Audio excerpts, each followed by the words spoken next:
India is often described as the country for emerging markets for its vast commercial potential for startups. Startups in India, as in many parts of the world, have received increased attention in recent years. Their numbers are on the rise and they are now being widely recognized as important engines for growth and job generations. By the way, what are the government initiatives related to startups? First, Startup India Seed Fund Scheme. This scheme provides financial assistance to startups to help them prove their concepts, develop prototypes, test products, and enter the market. Second, National Startup Awards. This program recognizes and rewards outstanding startups and ecosystems, enablers contributing to economic dynamism by stimulating innovation and stimulating competition. Third, Prarambh aims to provide a platform to startups and young minds from around the world to come up with new ideas, innovations, and invention. Fourth, National Initiative for Developing and Harnessing Innovations, Nidhi.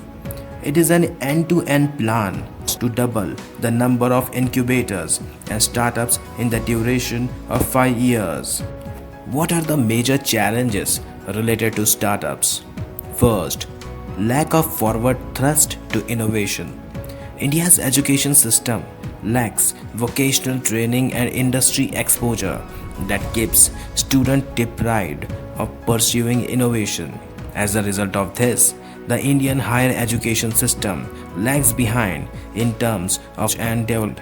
This also leads to many young bright minds leaving India for research and business abroad, which comes at an immense cost to the country. Second, lack of recognition.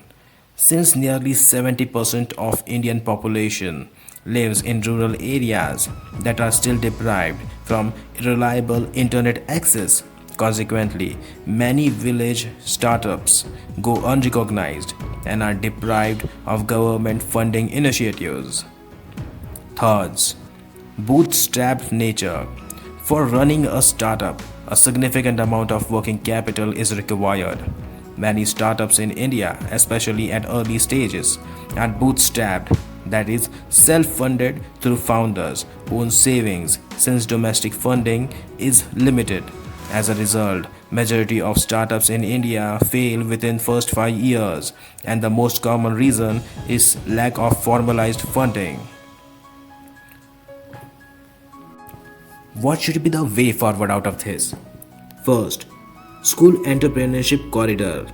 The National Education Policy 2020 promotes students entrepreneurs by providing vocational training in partnership with industry and innovation at school level.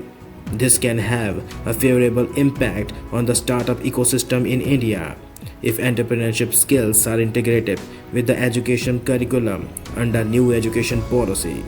Second, fostering entrepreneurism. Besides policy level decisions to encourage entrepreneurship, India's corporate sector must also foster entrepreneurialism and builds synergy to create sustainable and resource efficient growth. Third, harnessing India's demographic dividend. Given the scale of India and its resource constraints, low cost, high impact solutions are required.